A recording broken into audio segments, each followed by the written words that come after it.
ஏற்றி சென்ற லாரி மீது எம்சான் ஏற்றி சென்ற லாரி, கண்டெய்னர் லாரி என அடுத்தடுத்து மோதி விபத்துக்குள்ளானதில் சென்னை செல்லும் சாலையில் கடும் போக்குவரத்து நெரிசல் ஏற்பட்டு உள்ளது.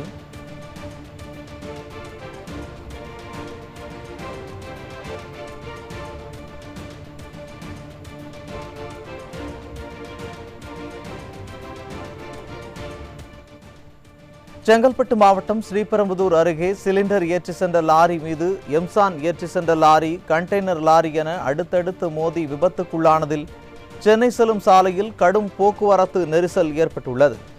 இவ்விபத்தில் குறித்த கூடுதல் தகவல்களை செய்தியாளர்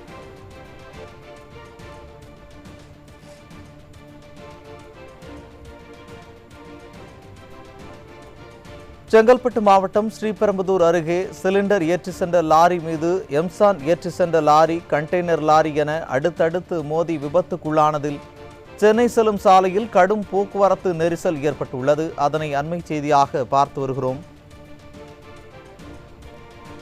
இதுகுறித்த கூடுதல் தகவல்களை செய்தியாளர் கோகுலகிருஷ்ணன் வழங்க கேட்கலாம். வணக்கம் கோகுலகிருஷ்ணன், கூடுதல் தகவல்களை வழங்கலாம்.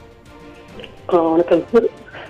ஸ்ரீபெரும்புதூர் அருகே சிலிண்டர் ஏற்றி வந்த லாரி மீது கண்டெய்னர் லாரி, அதே போல எம்சாண்ட் லாரி என அடுத்தடுத்து மோதிக்கொண்ட விபத்தில் சென்னை செல்லும் மார்க்கத்தில் கடும் போக்குவரத்து நெரிசல் ஏற்பட்டிருக்கிறது. இதன் காரணமாக இங்கு வாகனங்கள் செல்லும் வாகன ஓட்டிகள் கடும் சிரமத்துக்கு ஆளாகி வருகின்றனர். செங்கல்பட்டு மாவட்டம் மதுராந்தகம் பகுதியில் இருந்து சிலிண்டர்களை ஏற்றிக்கொண்டு இங்குள்ள தனியார் ஆலைகளுக்கு இறக்குமதி செய்வதற்காக லாரி வந்து கொண்டிருந்தது.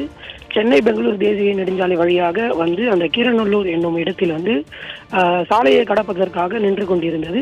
அந்த சமயத்தில் காஞ்சிபுரம் நோக்கி எம்சாண்ட் ஏற்றி சென்ற லாரி இந்த சிலிண்டர் ஏற்றி வந்த லாரி மீது மோதி இருக்கிறது. இந்த லாரி மீது மோதியதை தொடர்ந்து அந்த சிலிண்டர் ஏற்றி வந்த லாரி சென்னை செல்லும் மார்க்கத்தில் நடுவழியில் நின்ற போது சென்னை நோக்கி வந்த அந்த மற்றொரு கண்டெய்னர் லாரியும் அந்த சிலிண்டர் லாரி ஏற்றி வந்த லாரி மீது மோதி இருக்கிறது.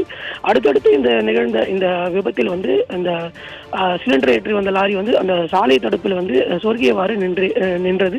இதையடுத்து அங்க தகவல் அறிந்து வந்த போலீசார் கிரேன் மூலம் வாகனங்களை அப்புறப்படுத்தும் பணியில் ஈடுபட்டு வருகின்றனர். இதன் காரணமாக இந்த சென்னை செல்லும் மார்க்கத்தில் கடுமையான போக்குவரத்து பாதிக்கப்பட்டிருக்கிறது. விவரங்களை வழங்கியமைக்கு நன்றி கோகுலகிருஷ்ணன்.